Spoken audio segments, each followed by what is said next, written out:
ঘনীভূত হচ্ছে সাগরে সৃষ্ট লঘুচাপ, যা নিম্নচাপ হয়ে ঘূর্ণিঝড়ের রূপ নিয়ে আঘাত হানতে পারে উপকূলে। খুলনার কয়রা থেকে এই বিষয় নিয়ে আমাদের সঙ্গে বিস্তারিত জানাবেন রামিম চৌধুরী। এছাড়া উপকূলীয় অঞ্চল সাতক্ষীরার খবর আমরা জানবো। আমাদের সঙ্গে যুক্ত আছেন সহকর্মী আহসান, রাজীব। শুরুতেই রামিম, আপনার কাছ থেকে জানতে চাই যে সাগরের সৃষ্ট লঘুচাপটি কালকের মধ্যে নিম্নচাপে যে পরিণত হবে, সেক্ষেত্রে ঘূর্ণিঝড়ের রূপ নিলে উপকূলের যে বাঁধগুলো রয়েছে সেগুলো সর্বোচ্চ কত ফুট উঁচু জলোচ্ছ্বাস ঠেকাতে পারবে?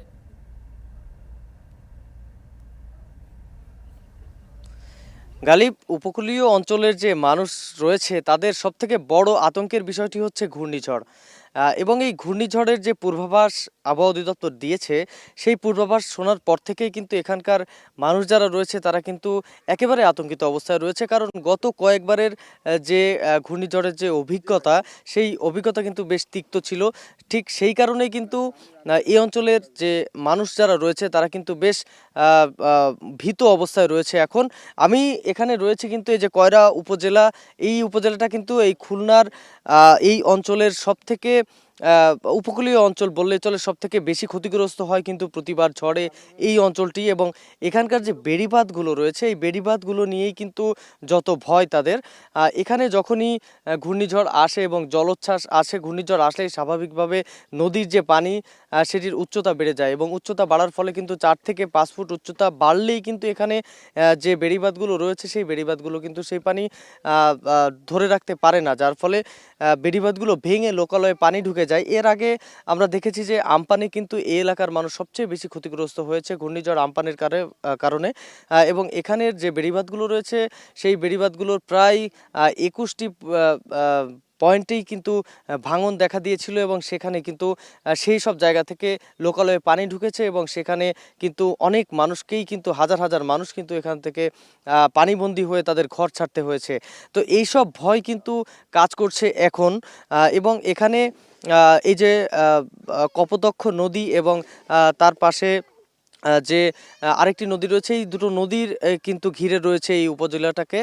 এবং যখনই ঝড়ের পূর্বাভাস আসে বা ঝড় আসে তখনই কিন্তু নদীর যে পানি সেটি কিন্তু অনেকটাই বেড়ে যায়, এবং এই নদীর পানি বাড়ার ফলে কিন্তু এই যে লোকালয় রয়েছে সেই লোকালয়ে কিন্তু পানি ঢুকতে শুরু করে, এবং এই লোকালয়ে পানি ঢুকলেই কিন্তু এখানের জলাবদ্ধতার সৃষ্টি হয়। এখানে পানি উন্নয়ন বোর্ডের সাথে আমরা কথা বলেছি, তারা যেটি বলছেন যে এখানে বেশ প্রায় 1100 কোটি টাকায় 2023-24 অর্থ বছরের মাঝামাঝি সময় থেকে কিন্তু 1100 কোটি টাকা ব্যয়ে এই 32 কিলোমিটার যে বেড়িবাঁধ রয়েছে সেটি শক্ত করার জন্য সংস্কারের কাজ করা হচ্ছে এখানে। এবং এর পাশাপাশি কিছু কিছু জায়গা যেগুলো ঝুঁকিপূর্ণ রয়েছে সেই সব জায়গাতেও কিন্তু কাজ করা হচ্ছে বলে জানিয়েছে পানি উন্নয়ন বোর্ড। তো গালিব, এই ছিল আমার কাছে খুলনা থেকে উপকূলীয় অঞ্চলের সবশেষ খবর। গরম গরম রুটি, সাথে সুজির হালুয়া, দুর্দান্ত জুটি। তবে জুটি জমাতে চাই তীর আটা ময়দার সুজি, কারণ তীর ছাড়া আমার চলেই না। রাজীব, আপনি সাতক্ষীরার শ্যামনগরে আছেন। এই ঘূর্ণিঝড় আসলেই বেড়িবাঁধগুলো নিয়ে আলোচনা সব থেকে বেশি হয়। আপনি যে শ্যামনগরে আছেন সেখানকার বেড়িবাঁধগুলো আসলে কতটুকু সক্ষম যদি এই ঘূর্ণিঝড় নিম্নচাপের রূপ নিয়ে যদি ঘূর্ণিঝড় রূপান্তর হয় সেক্ষেত্রে?